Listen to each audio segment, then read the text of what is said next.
Shalom, shalom. I'm over here getting ready for lunch. Get my lunch ready for work, and was thinking about something. Basically, looking at how grace has been given in certain scenarios, and people didn't even look at it. Okay, just think about Ahab, the husband of Jezebel. Ahab was living a pretty wicked life. And prophet after prophet basically would come into him and basically telling him about himself. He was given opportunity after opportunity with these people telling him about himself to change. I see a real big push nowadays by teachers on Facebook. They don't like that people are speaking about the negatives that people are doing. They say, well, basically keep it good or focus on just the good things. But if you look through the learning lessons that we get through the Bible, over and over, we're being told about people's bad. And how Yah over and over sent people speaking on those bad things to try to get them to change. So if we just focus on the good things, that's going to really change things. Is that it? By not holding people accountable, that's going to change things. It didn't work in the Bible days, I guess, to mention the bad things, I guess. But yet, over and over, Yah sent men to speak on the bad things. Moses went to Pharaoh. Micaiah, one of my favorite prophets, told Ahab, don't go to that battle. You're going to die. What did he do? Went to that battle. He died. Nathan told a parable to Dawid, the most righteous of all kings that we know of almost, and let him know, you stole that man's wife and set him up to die. What happened? David repented. He turned back. He teshuvah. He turned back to the Torah.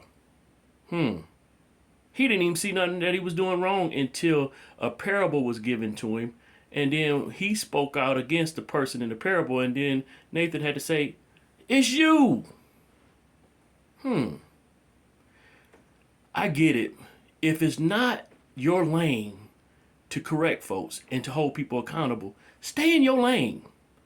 But you need to start really talking to Yah and find out if some of these people that are correcting or putting accountability out there, that's speaking on the negatives of people and how they do people, if that's Yah moving.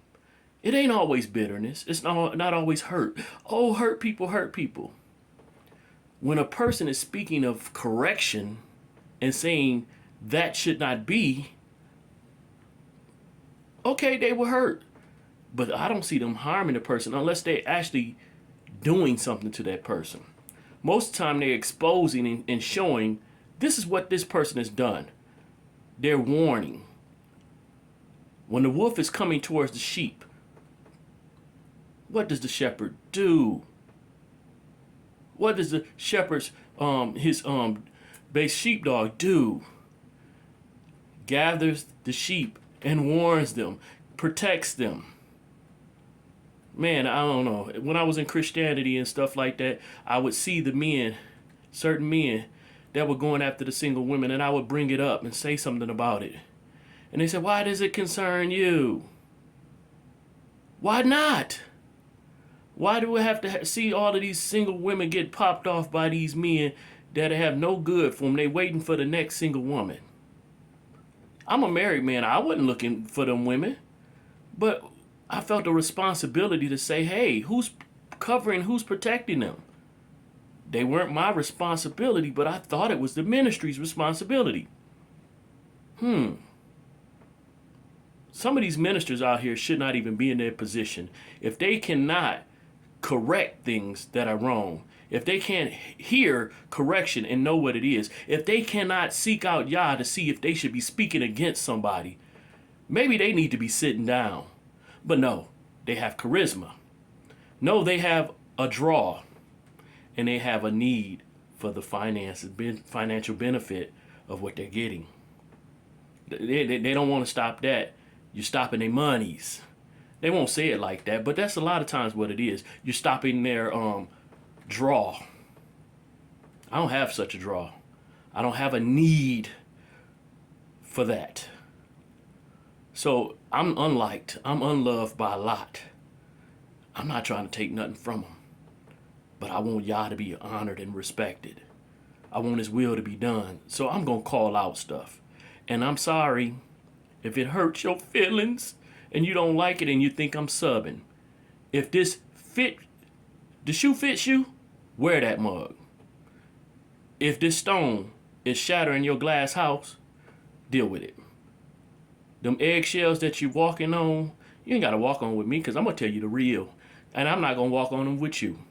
If you don't like it, bye. Handle your business. And I swear, I don't understand all of this. Everybody, oh, you shouldn't talk.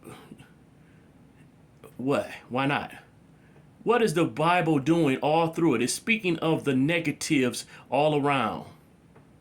And yet y'all talk like y'all supposed to be people of the book, but y'all can't deal with people dealing and doing what the book did. It held accountable those people that were doing things contrary to Yah's will, calling them out. What happened to Yohanan? He called out Herod for what? What was he doing? His brother's